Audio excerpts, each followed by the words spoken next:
Hey, Silver Pop here, and welcome to part 2 of the Silver Pop Goes to Prague. So today we're going to do a guided tour during the daytime here in Old Town. I think the Charles Bridge and a couple other sites, so keep following. It should be a lot of fun. Oh, a couple tips. One, last night we kind of lived the James Bond lifestyle and went and played roulette at a couple of the casinos. Casinos here are nice. So some not so much. Some are really nice. They're small, but very quiet compared to casinos like in Vegas. You don't hear all the ding, ding, ding, ding, and all that other stuff. The other thing is, in the winter, evidently the air is pretty dry. So you want to make sure you take water with you. Drink plenty of water. Keep your skin moisturized. It'll make for a better trip.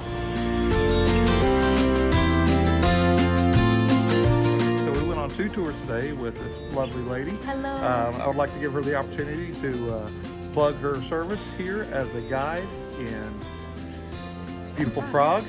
Your name is? Hello everybody, my name is Sarah. I'm originally from Milwaukee, Wisconsin, but I've been out of the States more than 10 years, running tours, walking tours of Old Town, the Prague, Terezin concentration camp, and more. Feel free to look me up on at Sarah Prague Guide on Instagram. So hope to see you soon in Prague. Get traveling, come back. I promise you, there's no way you're going to catch everything, even if you're a history expert, without a good guide. And here you go. Thanks so much.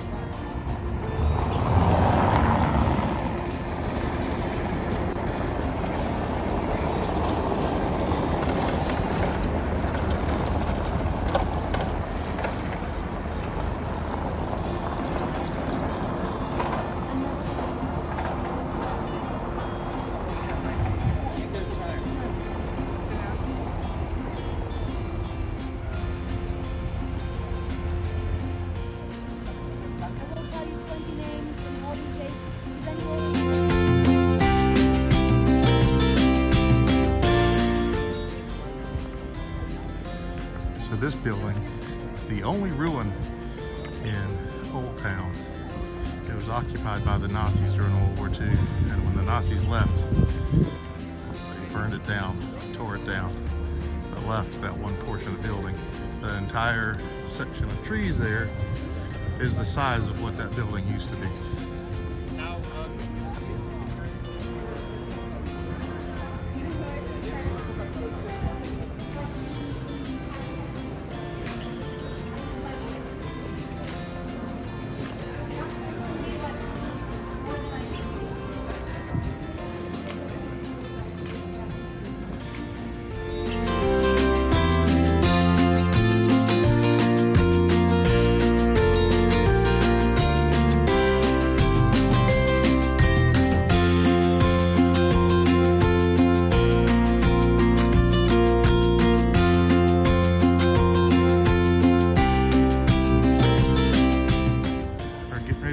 Get into the Jewish quarter.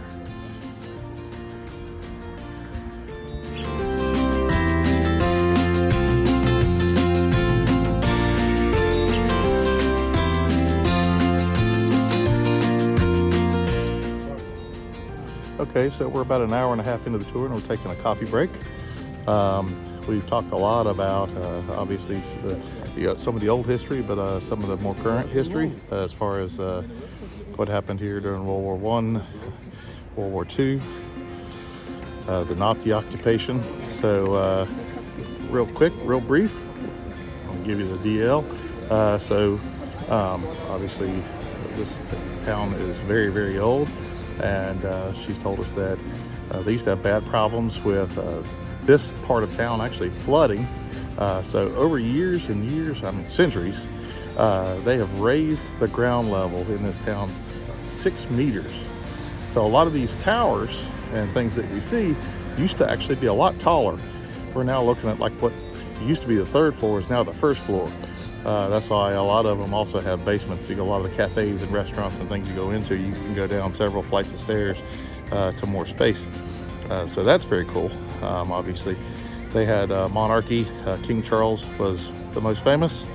They had periods of fighting between Catholics and Protestants back and forth until they came to a time where the country's mostly atheist.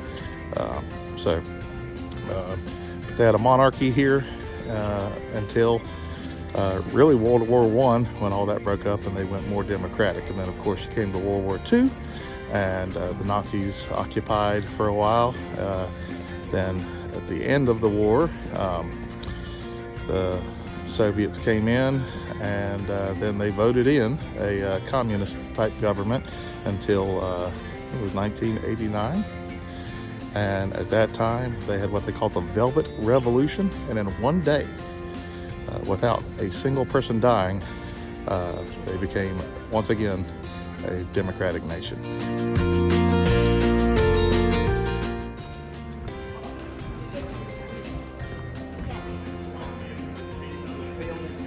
No, it was very successful, but then they remind everyone about Stolpersteine, or stumbling stones, if you don't know. These are little memorial plaques. They're made by a man named Gunter Demnig.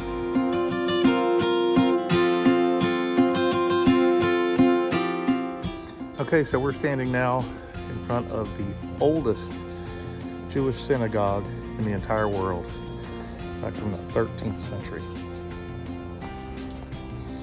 We're also traversing down, and this is going down to the actual street level of Prague, and it's the 13th century.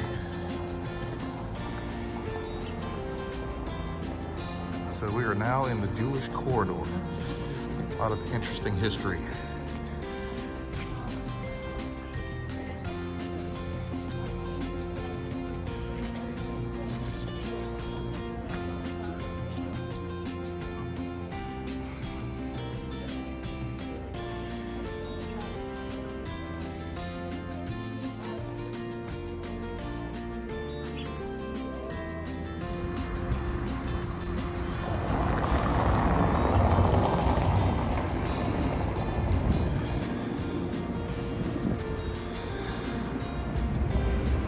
So we just concluded our tour of Old Town.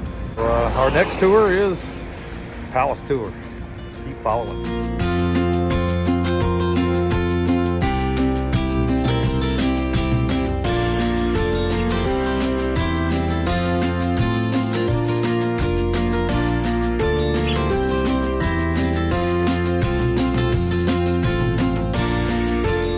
Okay, so we had a little break. We wanted to get a chance to come up here and look at the Charles Bridge, named after King Charles IV. Very historic landmark here in Prague, and we're at the entrance to the bridge. And let me just show you around here. This is, I mean, it is beautiful.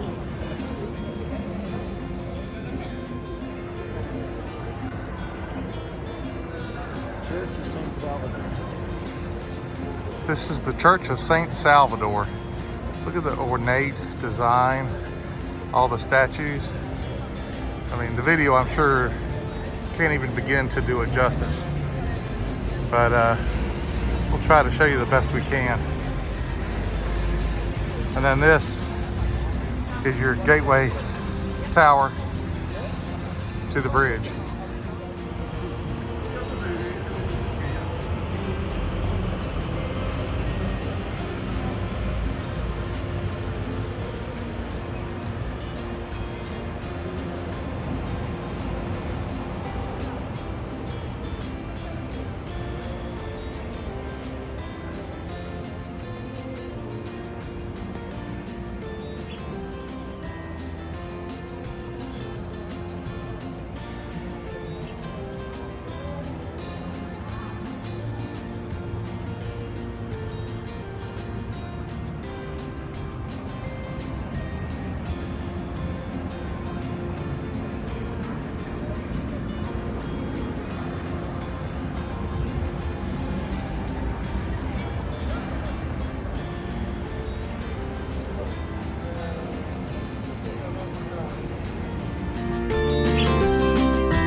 So we're at the palace. We're walking across the bridge over the moat. So the moat's not what you think. It's not just a big thing full of water. It's just a large ditch or valley built around the castle, which would make invading the castle very, very difficult.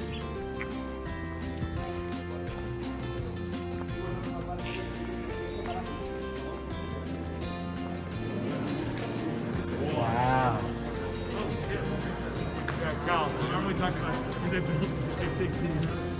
Yeah.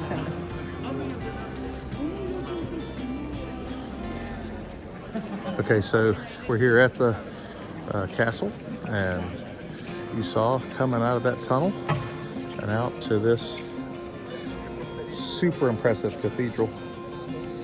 I mean, it's breathtaking. You probably heard the response of the other people around me. It's truly, truly breathtaking.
So, as you can see, this cathedral really is beautiful.